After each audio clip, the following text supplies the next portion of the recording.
Welcome to யாவரும் கேளீர். நான் உங்க பத்ரி பேசுறேன்.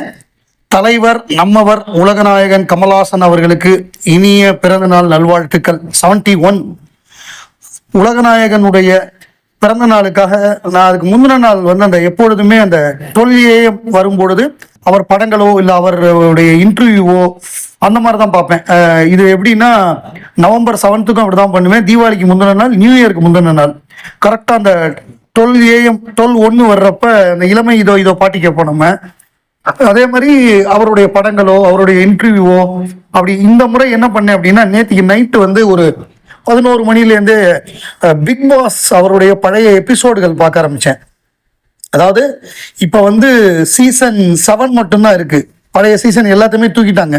இப்போ 3 சீசன் தான் இருக்கு ஜியோ ஹாட்ஸ்டார்ல. 7, 8 இப்போ நடந்துகிட்டு இருக்கிற சீசன்.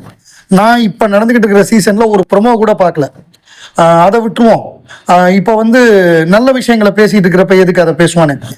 இப்போ அந்த 7வது சீசன்ல சாட்டர்டே சண்டே எபிசோடு மட்டும்தான் நான் பார்ப்பேன் வரிசையா. அப்படி கண்டினியூஸா பார்க்கும் பொழுது அவர் ஒரு விஷயத்த சொன்னார். அந்த இக்கிகை அப்படிங்கிற ஒரு புத்தகத்தை அறிமுகப்படுத்தினார். அந்த இக்கிகை அப்படிங்கிற புத்தகம் என்னன்னா, ஜப்பான்ல இருக்கக்கூடிய ஒரு பர்டிகுலர் தீவுல அவங்களுடைய வாழ்க்கை 110, 120 வயசு, 130 வயசுலாம் வாழ்றாங்க. அந்த ஒரு இடத்துல மட்டும் இந்த Japanese secret to long and happy life.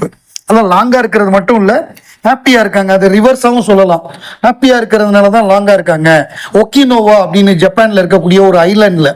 அதுக்கு என்ன காரணம்னா, இப்ப எல்லாருக்குமே நாளைக்கு எந்திரிக்கணும், காலையில எந்திரிக்கணும்னா, தூங்கி எந்திரிக்கணும்னா ஒரு பர்பஸ் வேணும் லைஃப்ல. அது நமக்கு பிடித்த ஒரு பர்பஸா இருக்கணும். அதனால மற்றவங்களுக்கு உதவியா இருக்கணும்.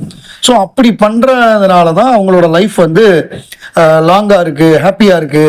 எல்லாமே 110, 120 வயசுலாம் வாழ்றாங்க அப்படின்னு ஒரு அந்த புத்தகம் தான் இக்கிகைங்கிற புத்தகம்.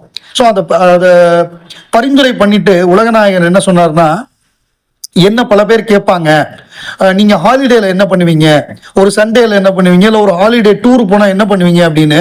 நான் கடந்த 35 வருஷமா ஹாலிடேயே எடுத்ததில்லை அப்படின்னு ஆச்சரியமா பார்த்தாங்க.